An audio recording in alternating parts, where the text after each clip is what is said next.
national anthem after the arrival of the Honorable Chief Guest.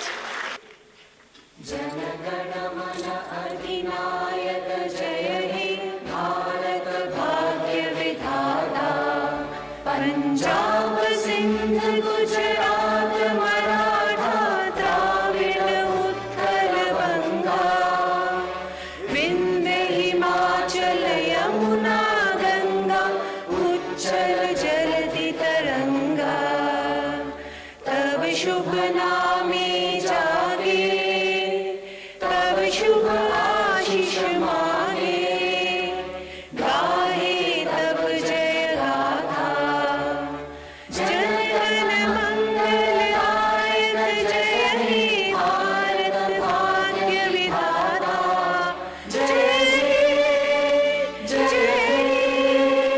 Jai Jai Jai Jai Jai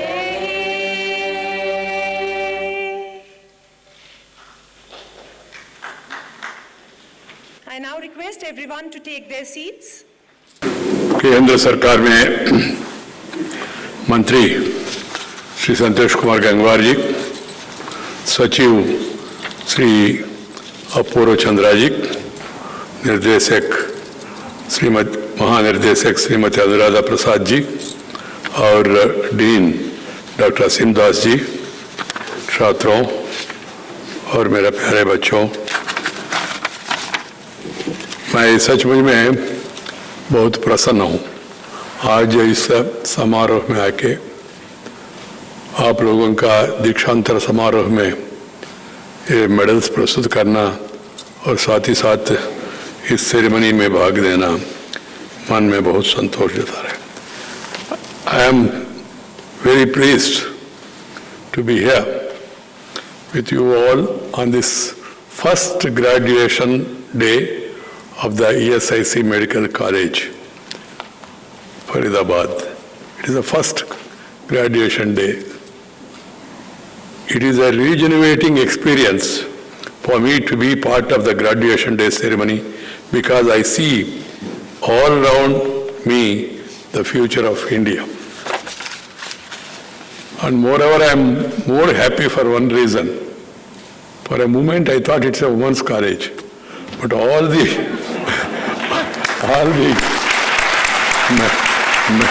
medal winners, all the medal winners are girls. That's a very positive trend.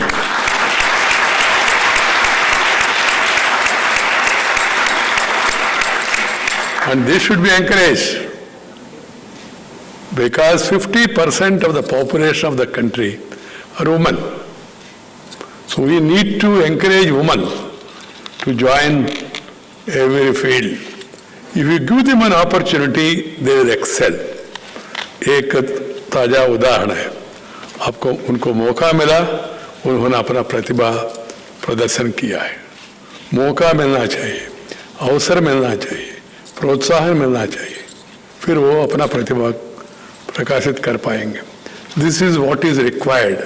And India, tomorrow we are celebrating International Women's Day.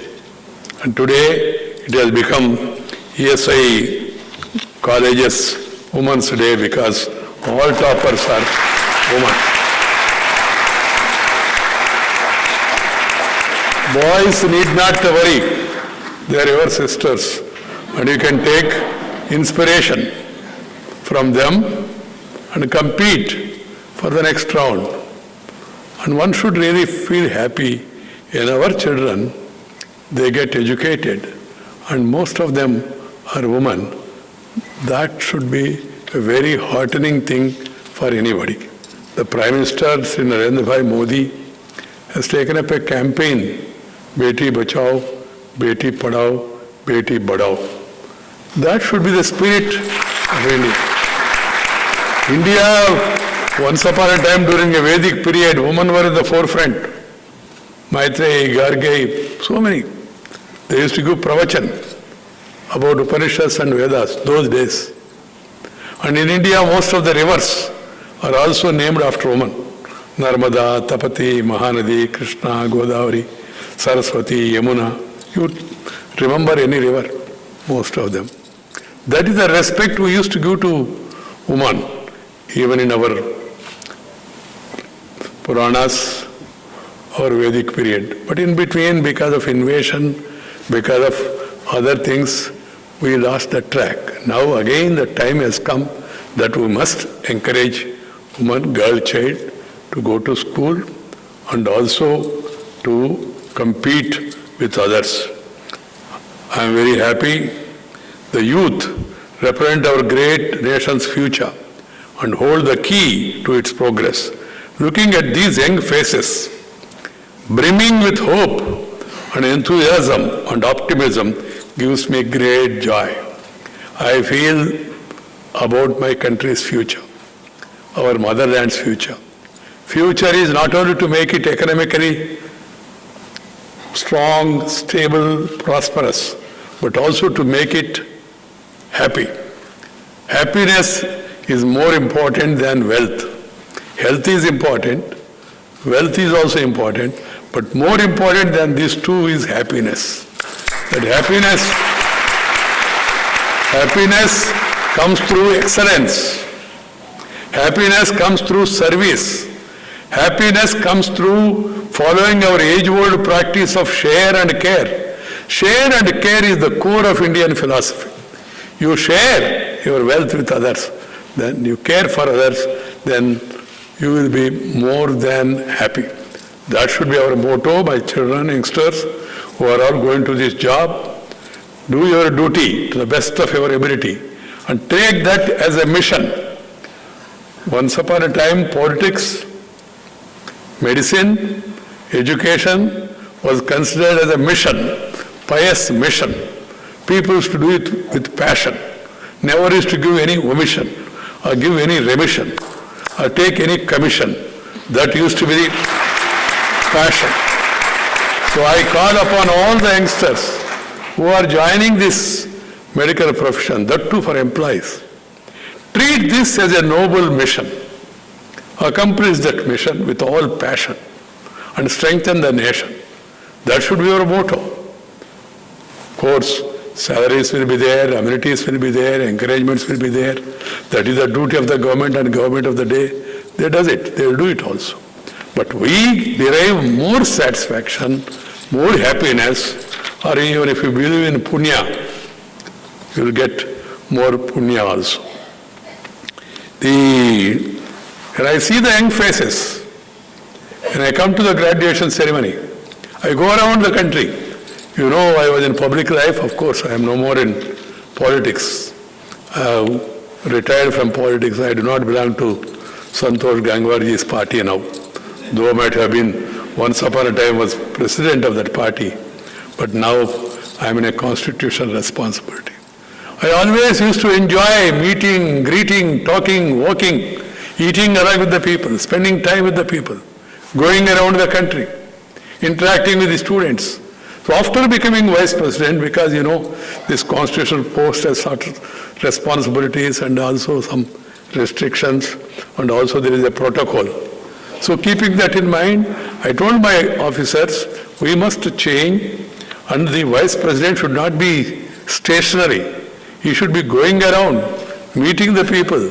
So that's why after I became vice president, I started moving around the country, going to IITs, IIITs, IESR, IIMs, AIMS, medical institutions, agricultural institutions, research stations, farmers organizations, NGO organizations, service sector. I've been going around talking to the youngsters, trying to know what are their aspirations, trying to understand what are their expectations, and trying to understand the brightness and new ideas they give, and also understand their problems, if any, and convey it to the government from time to time in my own way. That's how I'm enjoying, that's why I'm enjoying this responsibility. Otherwise, you know, my aptitude was moving along with the people. My dear friends, when I go around the country and I see the progress that is being made, I feel really happy. And I see the youngsters and I feel reassured about the future of my country, that it's going to be bright, and then we have youngsters who are committed to the welfare of the country. Country, nation means, do not mean that geographical boundary. Country means all the 130 crore people. Irrespective of caste, creed, sex, religion and region, India is one.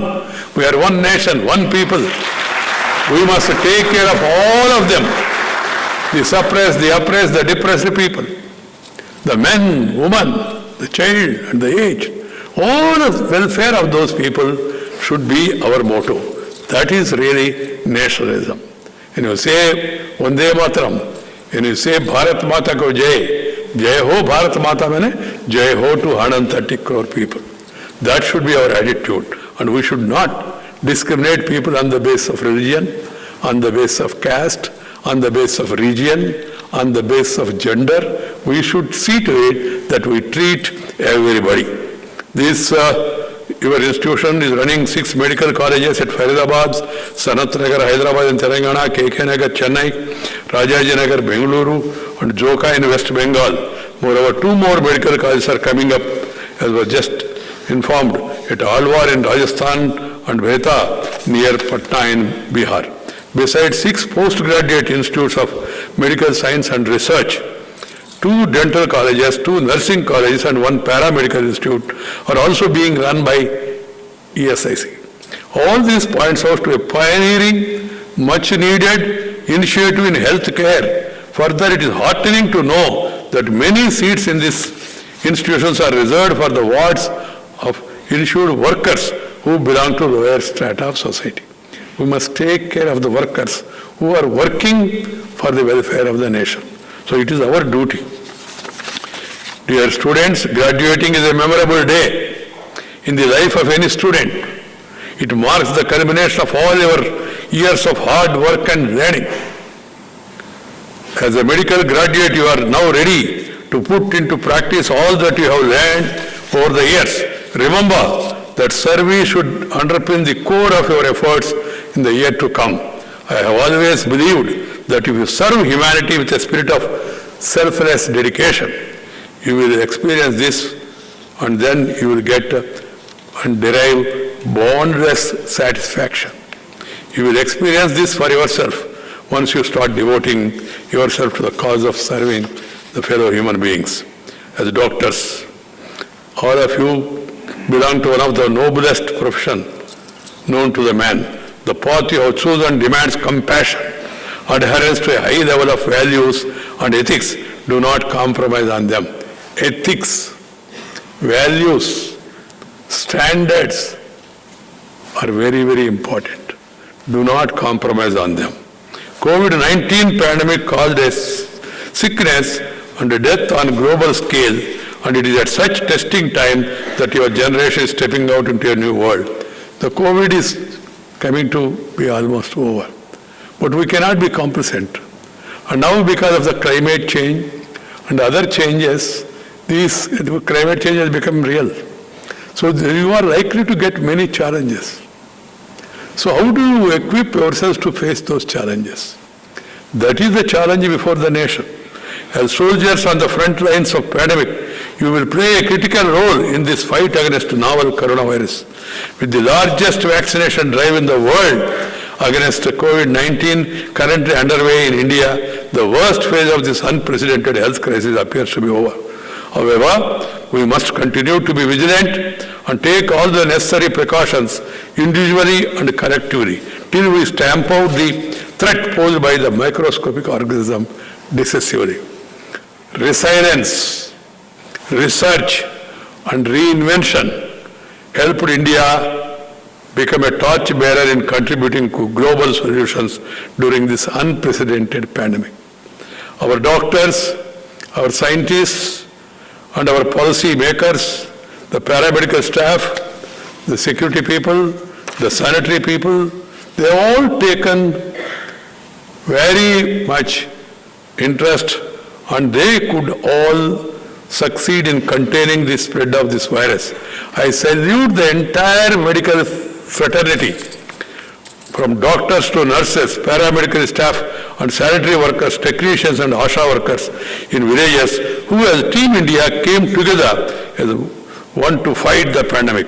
From PPE kits to surgical gloves and face masks to ventilators and vaccines, our industry ramped up the manufacture of all essential items. Today, not only are we able to meet our domestic demand for PPEs, for example, but are also exporting to other countries. The untiring efforts and ingenuity of our researchers and scientists need to be applauded. My dear students, along with combating this pandemic, we have to pay our attention to other pressing challenges. Non-communicable diseases are increasing. This year, Economic Survey states that about 65% of the deaths in India are now caused on account of non-communicable diseases, NCDs. This is a cause of concern. As young medical professionals, I urge upon all of you to not only adopt a healthy and balanced lifestyle, but motivate others. There has to be a concerted effort for all stakeholders to arrest the trend of growing NCDs. So, important thing, the lesson we have learned from this COVID is lifestyle. Sedentary lifestyle is no good at all. We must go back to our old lifestyle, be active, do some exercise. It is yoga, or walking, or cycling, or jogging, whatever it is, do have some exercise. If you start becoming lazy, then you will become crazy. And you will be spoiling your future. So it's very important that everyone must practice some sport. I am 71 plus now. I play badminton every day, 1 hour. You are at this age. That's the reason I could move around.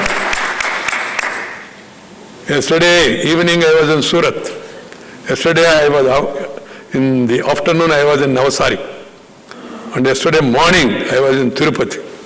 Day for yesterday I was in Tirumala, having Lord Balaji's darshan after so many years. Just move on. That gives you more energy. That gives you more satisfaction.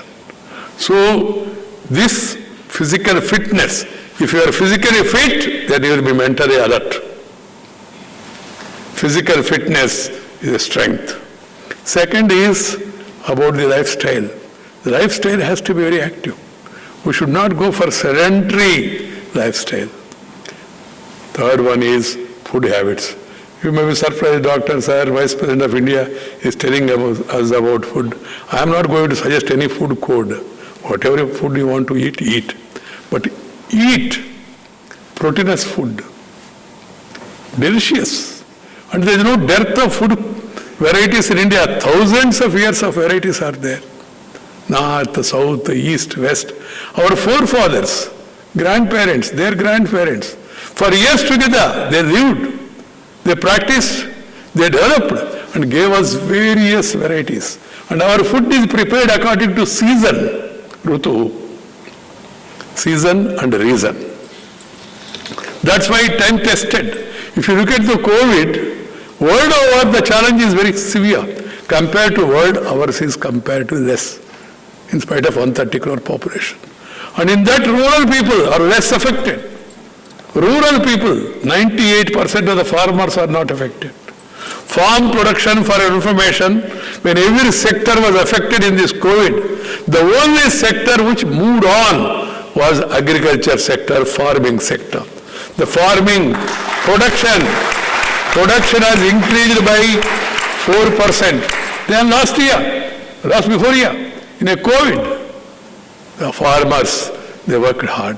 The reason for the rural people to survive more is because of air circulation, because of light. Light and air circulation is very vital for a healthy life. With the architecture, the new plans, all this modern thing and all has changed our lifestyle. In urban areas, we are living in a closed atmosphere. Car closed, office closed, theaters closed,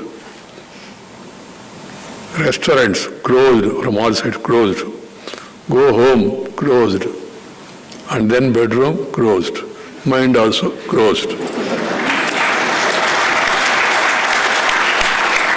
Air circulation is very important. As Vice President, I am meeting people in my house under the tree, outside, sitting under the tree, and they're giving appointments because air is moving freely. the virus cannot spread. This is one lesson, simple lesson. So I tell people also, the architect also plans such a way that there be light coming to house. And also air circulation is there. Nowadays fashion, fashion. So I tell all these people, fashion is okay, but keep the facility, comfort. I told one architect girl, she came and I took her to washroom, opened the tap. Half of the water was going into the wash basin, remaining is coming on us. I told her, what is this? She said, sir, it is a fashion now. Shallow. Shallow or hallow, I told her. Keep in mind, Saundaryama, Saukaryama. Saundaryama, Saukaryama. It's a Telugu word. Saundaryam means beauty, aesthetics. Saukaryam means comfort. You have to focus more on comfort. See, those days, during your younger days, ask your mothers. In the village, in the house, in one room, there used to be one light. Now you go to a restaurant, go to many meeting places, even in some of the houses, 20, 30 lights, but no light. 20, 30 lights, but no light. To read, there is no proper lighting, because we are arresting the natural light. Avoiding the sun, not your sun, I am talking of the bright sun. We are fortunate, 365 days we have sunlight. So we should take advantage of nature. That's why I say, nature, culture, together for bright future. This should be the home word. Nature, culture, together for bright future. This should be your motto. You must advise people who come to you, the patients, their parents, the others. Advise them about the need to have physical fitness. Advise them to have good dietary habits. And one boy, and I was telling, he said, sir, it's all okay, sir, good food is okay. But nowadays food is instant food, sir. I told him, instant food means constant disease. You have to understand this. How can food be instant? Food has to be cooked properly. This is a basic thing. Pizza, burger, they are good for those countries, for that weather, but not for Indian weather. Our weather, we have our own specialities. So focus on good food habits and have proteinous food. Don't go for junk food. My dear youngsters, the rural areas are the major concern. You don't have adequate medical facilities in the rural areas. And also low doctor-patient ratio. Out-of-pocket expenditure is increasing. Shortage of medical colleges in the country. Inadequate infrastructure in the rural areas. The Prime Minister has told that there should be one medical college in every district. Even ESI is also planning on those. You must have more and more medical colleges. I am happy that Medical Council of India, that those requirements, they are now trying to become reasonable. How do you get 25 acres in an urban area? Free land nowadays. When you are going multi-storied and all. One has to think about the realities on the ground and then plan accordingly. The medical debt is a major cause of poverty in India because people spend more money on medical side, on education side.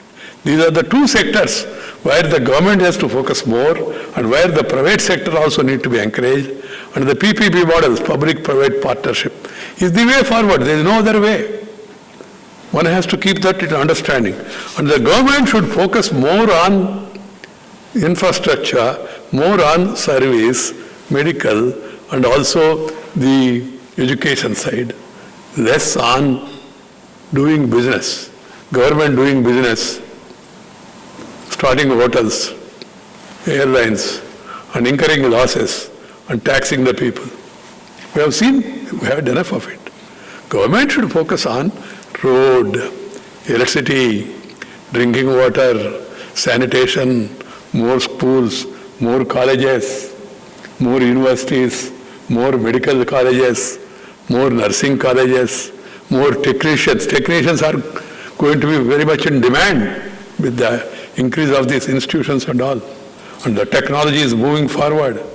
And we have to train our youngsters in the technology also. So these things are very important. The ESI, I'm happy to note, has got largest social security program covering roughly 10% of Indian population.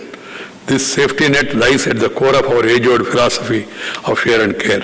Every worker who earns up to 21,000 per month in establishments have 10 or more employees is eligible.